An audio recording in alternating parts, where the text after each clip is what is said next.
the President of the Republic of Kenya. Thank you, Manibidi. Can you hear me? Yes. Good, thank you. Please, let's take our seats. Asanteni sana. Leaders present here, my good friends, distinguished Kenyans, ladies and gentlemen, good evening. Hamjambo. Bwana asifiwe. Hebu mnisalimie hivyo hewani. Mnaelewa Kiswahili nyinyi? Basi, kwanza mimi nataka nichukue nafasi hii niwashukuru sana kwa kutukaribisha katika mji huu Washington DC. Asanteni sana kwa pia kutafuta nafasi. Najua mmetoka mbali. Many of you have come from different parts of the United States. You spend many hours to come so that we can have this meeting, and I want to say I very sincerely appreciate. Let me take this moment to thank each and every one of you for doing what a patriotic citizen of any country would do. That you mind about your country, that you pray about your country, and thank you for your support. I was here a few months ago, just under maybe 6 months ago. I had a conversation with many of you on what you thought about the future of our country. I explained to you why it was necessary for us to reset the calibration of our country, why we need to re-engineer our present and refocus our future. And I want to say thank you very much for those of you, and I know the majority of you who supported my quest, who prayed for me, and who voted for us. Asante.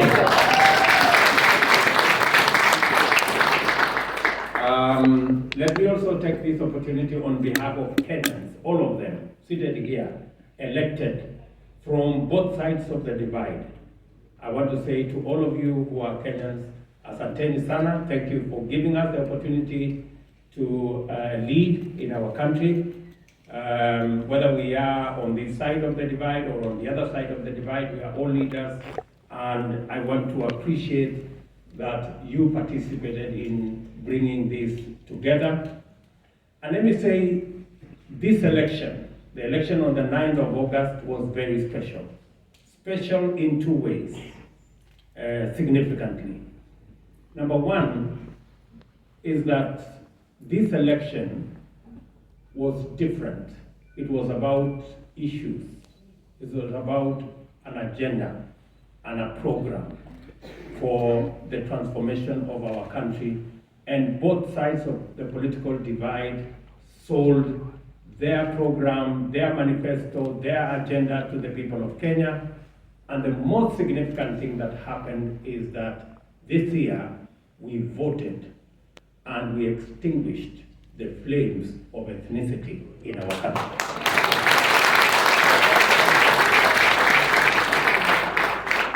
This election was different because Kenyans voted across ethnically. For the first time in the history of our country. It's a problem of power, I think, somewhere. Can you hear me? Yes. So we can continue. Yes. So I was making the point that in this election, Kenyans voted against ethnicity. And we stood on the same side as Kenyans to say we can vote for ideas, we can vote for issues, we can vote for an agenda, and we can vote for a plan. The second item that is significant in the election of 9th August is that unlike what everybody always expected of us Kenyans, being very passionate people about what we do, that we demonstrated to the whole world that we have set a new standard for ourselves. that we can vote, we can go back to work, we can go back to our businesses, wait for the outcome of the election, and do so peacefully.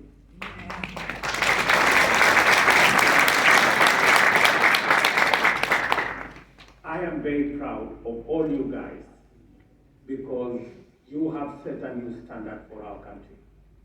That we can vote on issues and we can vote peacefully. I think many people across the globe continue to congratulate us as Kenyans. In fact, I was speaking yesterday and I was saying that to some American friends, and I was telling them possibly we had a better election on 9th of August than they did in their last election.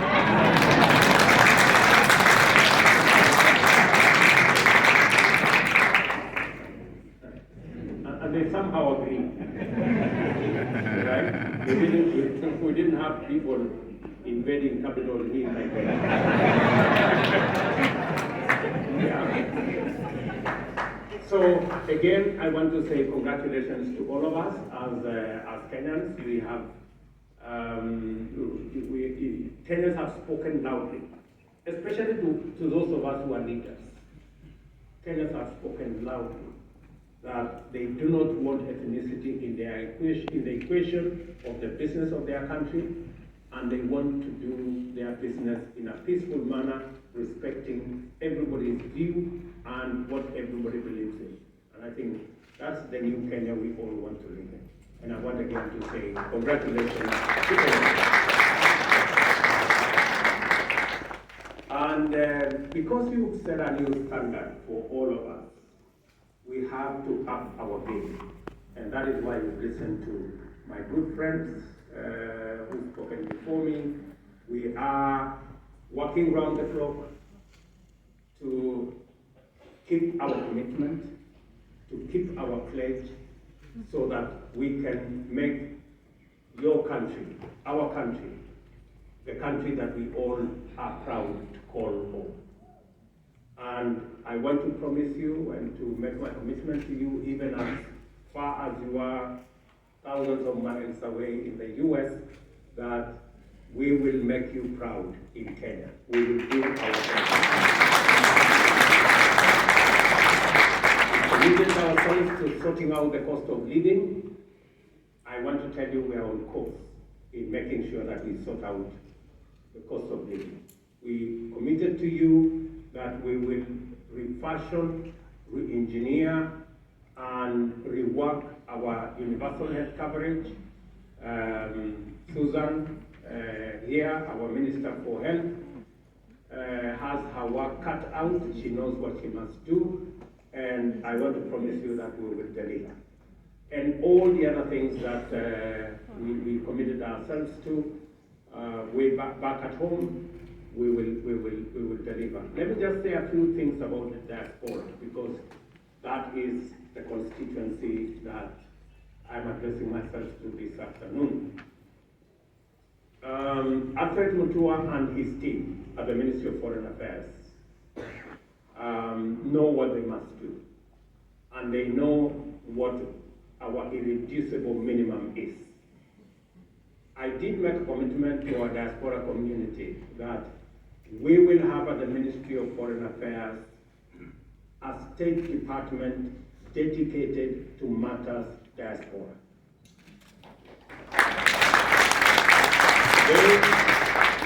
Today in the Ministry of Foreign Affairs, we have one State Department dedicated for matters foreign affairs with a PS, and we have a State Department for diaspora with a permanent secretary. Roslyn here, Roslyn Jogu is our permanent secretary for matters diaspora. She has nothing else to do. She has just diaspora matters to wake up and sleep, imagining and doing.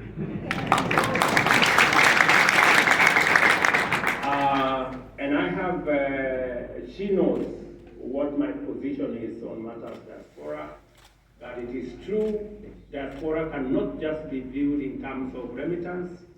Diaspora is a whole body of Kenyans that require services. They are our best ambassadors. They have done us proud. They participate in the development of our country, and they deserve the best from our government.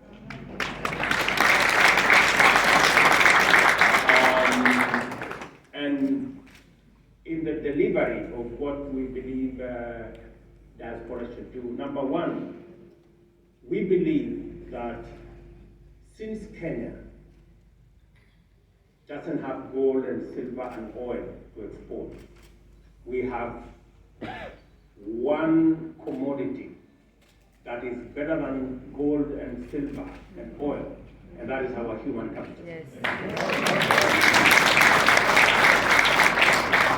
And we have purpose as an administration that we will focus on exporting the best that we have.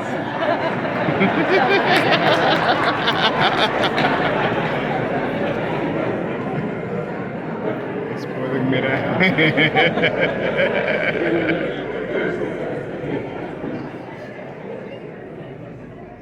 Our ministry for our department for diaspora affairs will be working with our ministry for labor to ensure that Kenyans have the best possible opportunity to work anywhere in the world. And because our human capital is tested and tried and has qualified in terms of hard work, creativity, innovation, minimum supervision, we have the best human capital, and I'm very proud of our men and women who have served anywhere in the world. They have acquitted us as a nation of hardworking people. And because that is the best we have, and I have told you it's better than gold and silver, and it's better than oil, and all the other minerals. We will focus on making sure that the opportunities that are available for Kenyans to work around the globe, the government of Kenya will facilitate, will make it easy, will make it possible for Kenyans to work anywhere in the world, even as they work at home. And my focus is that in the next 3 years, our diaspora remittances must move from 400 billion to 1 trillion Kenya shillings. And that's where we want to go. To make sure that Kenyans at home and those in diaspora have access to government services easily, without having to travel long distances, without having to queue anywhere. I have undertaken that in the next 6 months, all government services will be digitized and will be available online.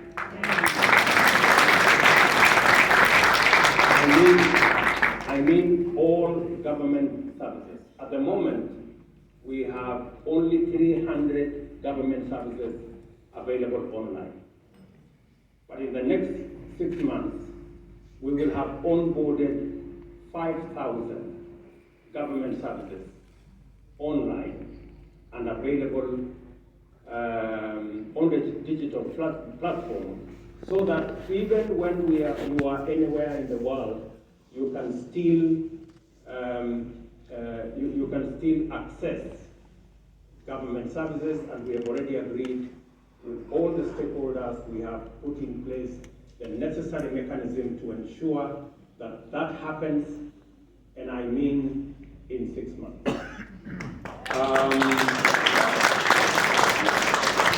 That will assist many of you who today are traveling very long distances to look for simple things that are consular services.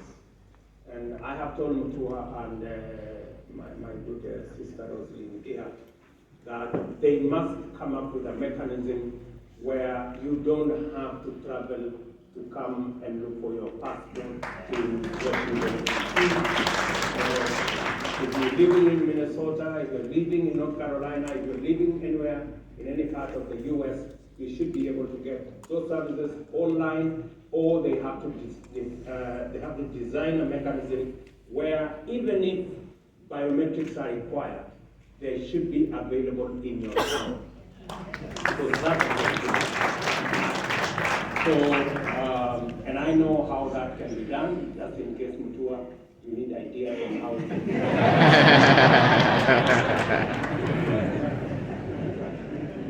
Yeah. So, and I'm happy that we have our own members of parliament here, who some of them have been members of the diaspora community, so they know what we're saying, and when we need the assistance of parliament to help us achieve some of the interventions that we have to, they will make the necessary budgetary provisions for that. I did choose Rosalind specifically because she has also been a member of the diaspora here. She went to school here, so she knows what you're talking about.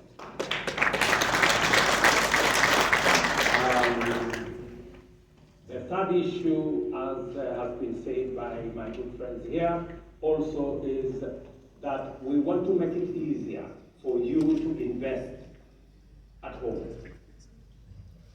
Instead of struggling to build a house somewhere in your village, we now have Bomayangu online. You can buy your flat, 1 bedroom, 2 bedroom, 3 bedroom, in any city in Kenya, online. And you can book for it online in America, and the government of Kenya, not your relative, not your brother, will underwrite it.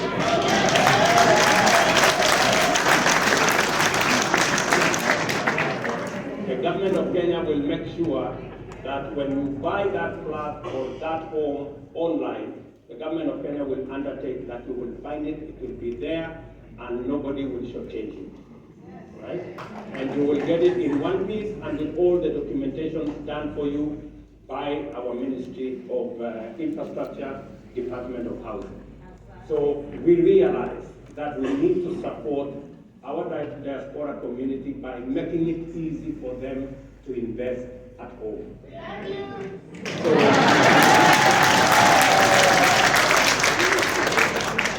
So already, I'm sure those of you who have interacted with our platform, we have begun the journey. Ever since I took office, we have already launched the construction of the first 40,000 houses. We are going to do 200,000 houses every year, and we have a backlog of 2 million houses. So we have quite a journey to go, but we are going to ensure that we mobilize the necessary resources so that we can make sure that we deliver on this. And let me tell you the good news. The good news is that there are many people. In fact, we have commitments upwards of 4 trillion Kenya shillings for the building of those low-cost houses everywhere in Kenya. So we have the resources to be able to do what we must do. Commitments from different partners, people who have been looking for an opportunity to invest with us in Kenya and making sure that Kenya moves forward. Let me also say to those of you who are in the diaspora, we are working to make sure that our airline, Kenya Airways, we had discussions this morning to make Kenya Airways much more versatile, yes, much more user-friendly, fit for purpose. And cheaper.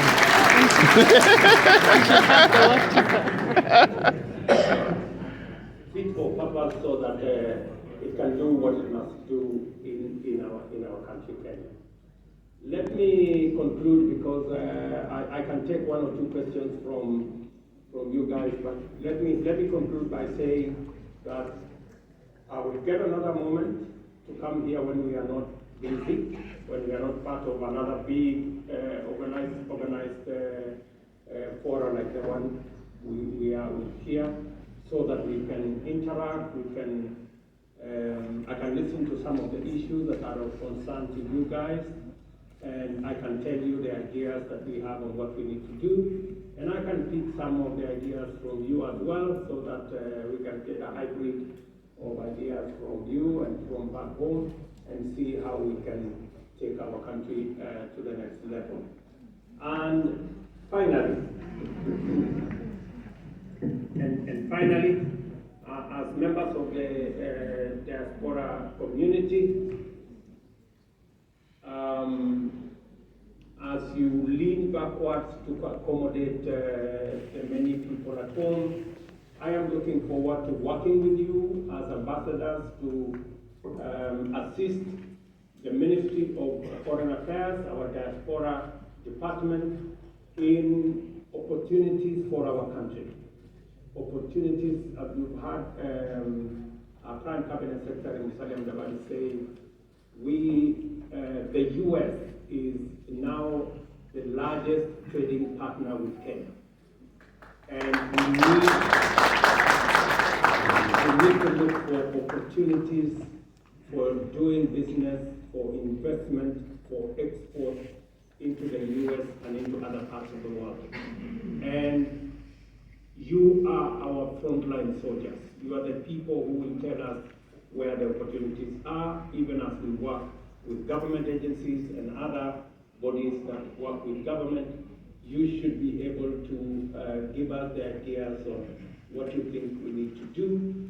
We still export most of our tea in bulk. We have undertaken that in the next 5 years, the 95% of our tea that we export in bulk, we are going to process, we're going to value add.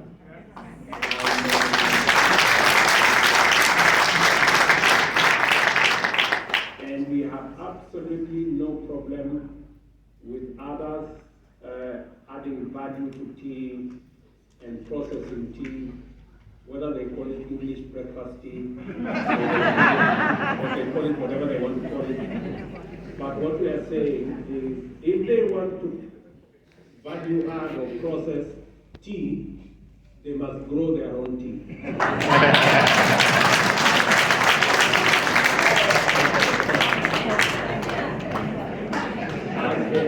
As for Kenyan tea, the one we grow, we will value add and process ourselves.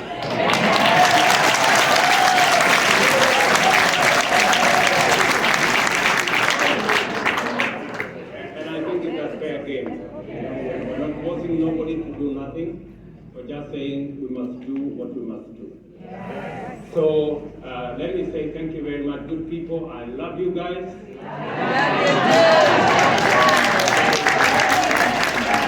I truly do. I truly do. I know when I see you in this meeting, I see faces of patriotism, people who love their country and people who love their own land. And I want to tell you that my good people, the good people of Kenya, as I told you, in the last election, the people of Kenya spoke loudly. And they said they do not want ethnicity in the equation of our country.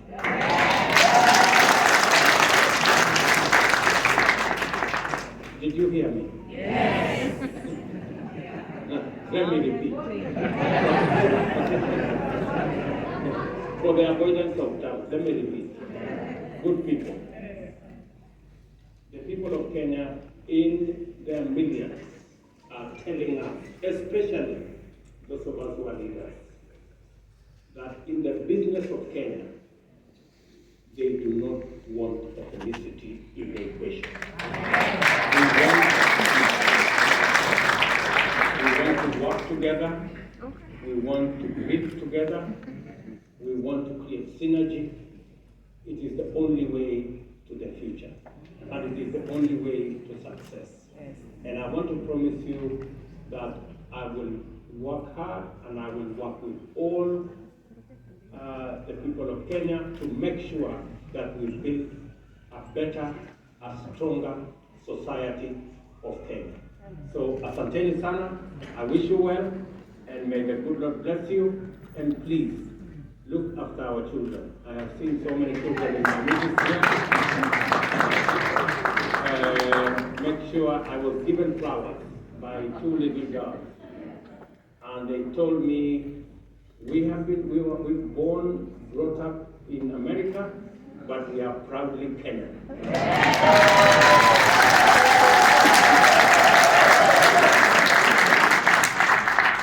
That was amazing. So, the two beautiful girls are there.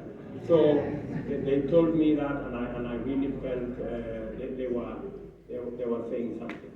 So, asanteni sana. I can see some people are raising up their hands.